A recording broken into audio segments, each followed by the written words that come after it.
Warahmatullahi wabarakatuh. Selamat bertemu kembali di perkuliahan kita yang kedua, yaitu mata kuliah biokimia dengan topik protein dan asam amino. Sebelumnya kita lihat apa sih protein itu. Protein berasal dari bahasa Yunani, yaitu proteos, atau berarti pertama, atau juga disebut penting atau utama. Protein mempunyai peranan penting pada organisme hidup, yaitu dalam struktur, reproduksi, dan juga fungsi. Merupakan makromolekul organik yang mempunyai susunan kompleks. Jadi protein itu merupakan molekul makro atau molekul yang besar susunannya dan kompleks. Kemudian merupakan polimer alam dari asam alfa amino.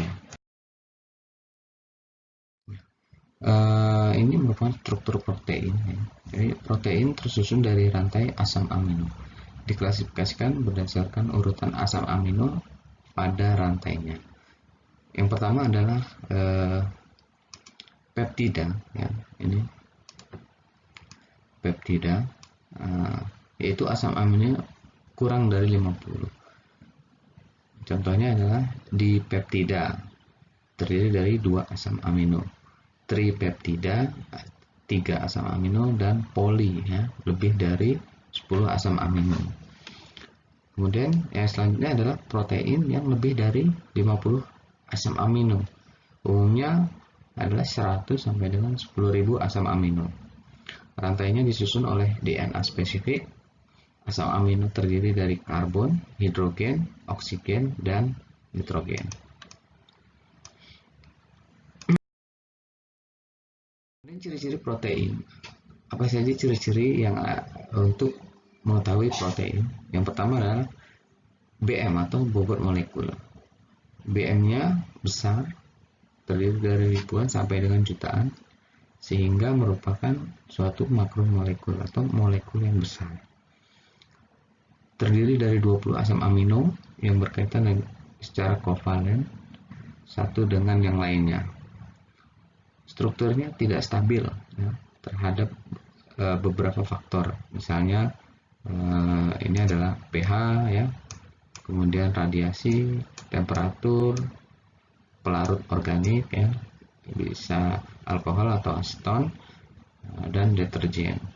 Umumnya reaktif dan sangat spesifik. Jadi ini merupakan ciri-ciri dari protein, dari bobot molekul, strukturnya, dan reaktif. Klasifikasi protein. Ini klasifikasi berdasarkan bentuknya.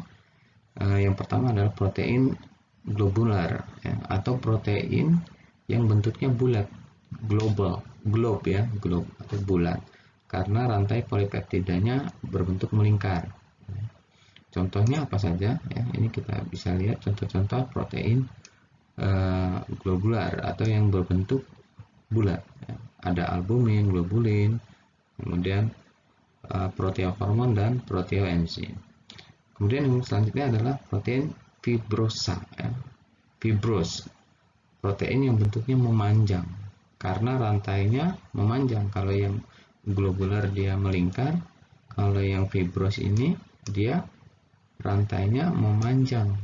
Contohnya keratin, unsur-unsur bangunan rambut, wol, kuku, dan bulu. Kemudian ada kolagen, penyusun tulang dan jaringan ikat tulang rawan. Jadi klasifikasi protein berdasarkan bentuknya ada globular dan klasifikasi protein berdasarkan komponen penyusunnya, berdasarkan komponen penyusun.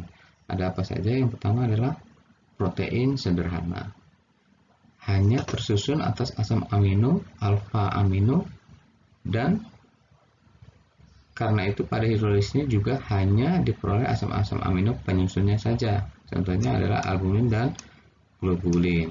Sedangkan untuk protein majemuk ya. Ini tersusun dari protein sederhana dan zat lain yang bukan protein atau radikal prostetik, ya. Radikal prostetik itu adalah zat lain, ya. Zat lain yang bukan termasuk dalam protein.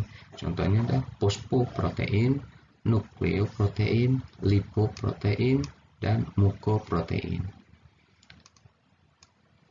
Selanjutnya ada klasifikasi protein berdasarkan fungsi biologisnya, ya. Jadi secara fungsinya apa gitu ya. Protein secara fungsinya ada sebagai enzim, ya, ada sebagai kontraktil, ada sebagai transport, ya, ada sebagai pengatur atau hormon, kemudian protein sebagai pertahanan atau pelindung. Nah, jadi ini adalah beberapa klasifikasi protein berdasarkan fungsi biologis. Ada struktur protein, ya. Yang pertama adalah struktur primer. Struktur primer adalah protein tidak lain adalah jumlah macam serta urutan asam amino membentuk rantai polipeptida, ya. Poli artinya banyak, ya. Banyak ikatan peptida, ya. Hanya ikatan polipeptida saja yang terdapat dalam struktur, ya. Jadi hanya polipeptida yang ada di strukturnya dan tidak ada ikatan atau kekuatan lain, ya.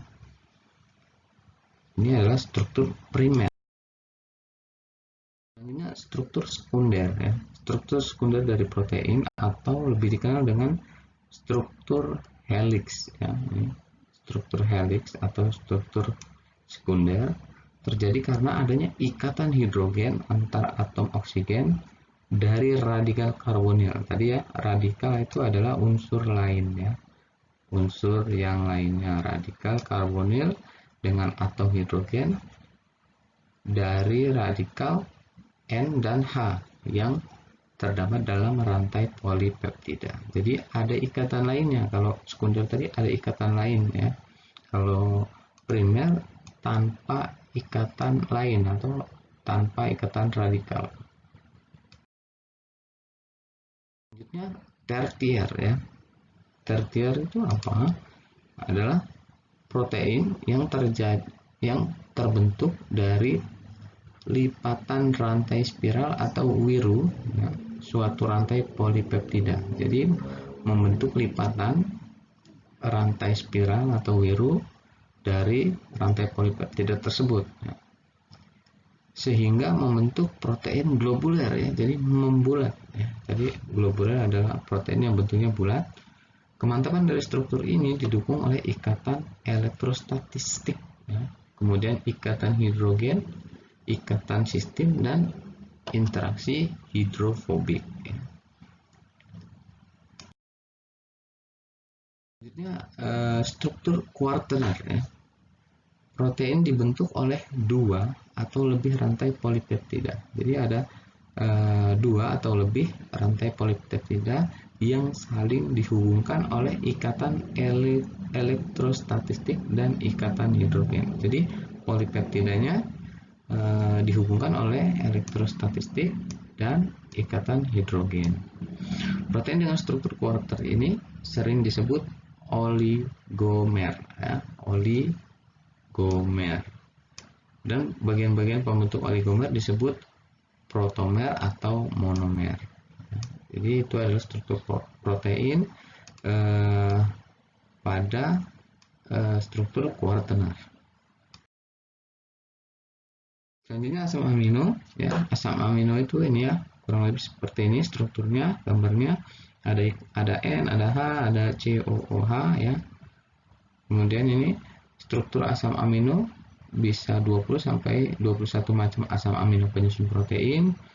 Asam amino karbosilat yang radikal aminonya terikat pada atom karbon alfa. Jadi nanti ada ikatan alfanya kalau yang radikal. Asam amino secara umum adalah satu atom C mengikat 4 gugus, ya. Jadi ada 4 gugus yang diikat oleh atom C, ya. Jadi atom C ini mengikat 4 gugus. Jadi kalau kita lihat gambar sebelumnya ya, ada C mengikat, ada N, ada H ya, ada COOH ya, itu NH atau disebut amin atau amina ya. Kemudian karboksil atau yang COOH. Kemudian atom hidrogen. Dan satu gugus sisanya adalah R atau residu atau rantai samping ya. R atau ikatan yang lain ya, rantai yang lain atau rantai samping. Nah, jadi itu merupakan struktur asam amino. Nah, ini ya tadi ya ada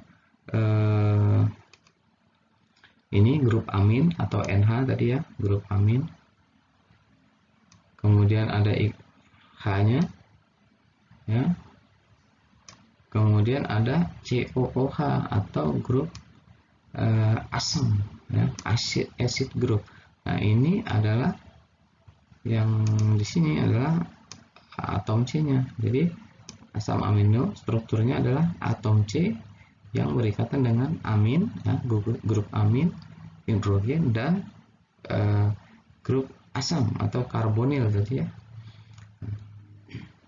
Ini contoh-contoh asam amino yang berikatan dengan unsur lain ya. Misalnya ini dengan berikatan dengan hidrogen ya, rantai sampingnya berikatan dengan hidrogen lagi, itu disebut glisin ya.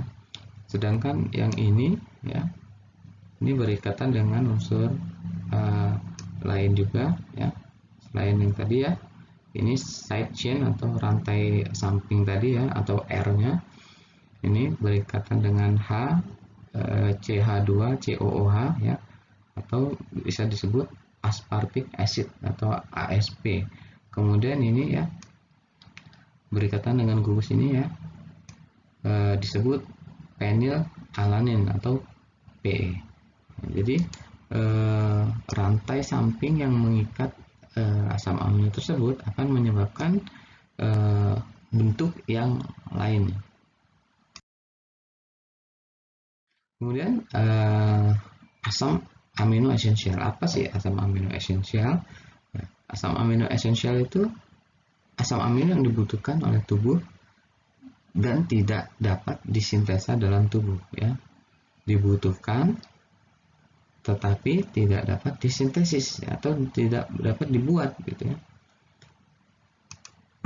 Diperoleh dari mana? Dari makanan ya. Kemudian ini adalah golongannya treonin, leucin ya, isoleucin, valin, lisin dan lain-lain ya. Jadi ini adalah jenis-jenis asam amino esensial ya, termasuk penilalanin yang sering kita dengar ya, ada triptofan ya. Kalau kita dengar asam iklan-iklan ya, biasanya iklan susu ya, susu bayi, susu anak-anak. Non esensial ya. Apa kalau non esensial itu?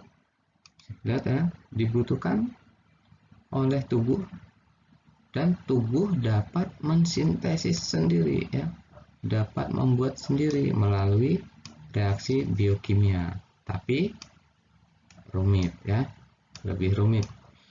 Nah, contohnya ada glisin ya, alanin, tirosin, prolin, hidroksiprolin dan sebagainya. Jadi kalau yang tadi esensial itu tidak dapat disintesis sendiri, kalau non esensial ya bisa disintesis. Kemudian ikatan peptida asam amino ya. Ikatannya dibentuk saat gugus asam ya, tadi ya, acid group atau COOH dari salah satu asam amino bergabung dengan gugus amin ya, atau amino atau NH2 pada asam amino kedua ya. Dibentuk melalui proses kondensasi atau pengembunan, terurai melalui hidrolisis. Jadi ikatan peptida ini ya, ikatan peptida terbentuk melalui ini ya, 3 tahapan ini. Nanti bisa dibaca lagi ya, untuk ikatan peptida asam amino. Selanjutnya reaksi kondensasi dan hidrolisis pada asam amino ya. Jadi kalau kita lihat ini adalah di sini berbagai macam asam amino ya, mulai dari amino acid ya menjadi peptida bond atau ikatan peptida. Jadi ini adalah ikatan peptida yang terbentuk dari asam amino yang terkondensasi ya. Kita baca ini ya, peptida bond form ya, ini terbentuk by condensation ya, dari kondensasi ketika COOH dan amin group ya. Jadi ada dua grup asam amino yang berbeda itu bersatu dan melepaskan ya, ini release ya, release melepaskan air atau H2O, maka terbentuklah peptida bond secara kondensasi.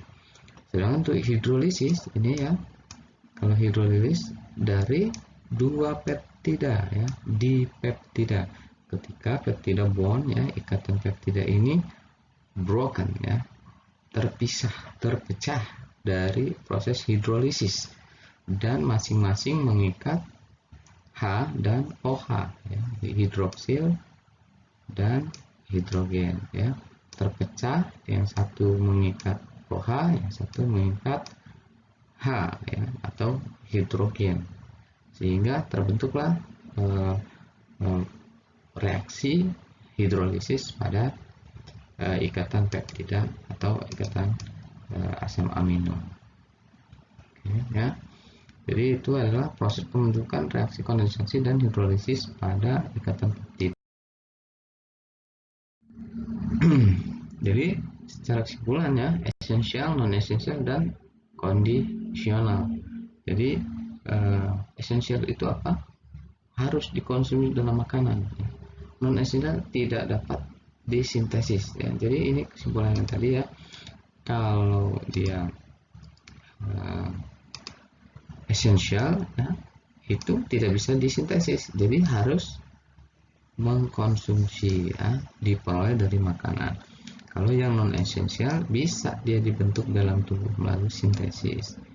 Kalau kondisional apa? Tidak dapat disintesis dalam keadaan sakit atau kekurangan prekursor. Contohnya ini ada bayi prematur memiliki jumlah enzim yang terbatas untuk membentuk arginin ya. Arginin tadi salah satu contoh dari asam amino. Oke, jadi ini perbedaan dari esensial, non esensial, dan kondensional dari asam amino.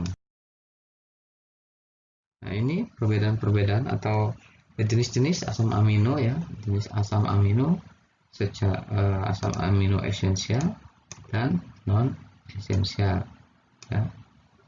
Seperti yang dicontoh tadi ya, bisa dibaca ini apa saja, ada histin, ada leusin, lisin ya, alanin, arginin ya. Jadi banyak, nanti silakan dipelajari sendiri, dibaca apa itu histidin, leusin, lisin ya, metionin, dan lain-lain. Oke, mungkin itu untuk perkuliahan kedua dari mata kuliah biokimia tentang protein dan asam amino. Mungkin beberapa pertanyaan nanti bisa diajukan melalui grup chat ataupun di link diskusi yang akan saya berikan. Oke, mungkin itu saja. Terima kasih atas perhatiannya. Wassalamualaikum warahmatullahi wabarakatuh.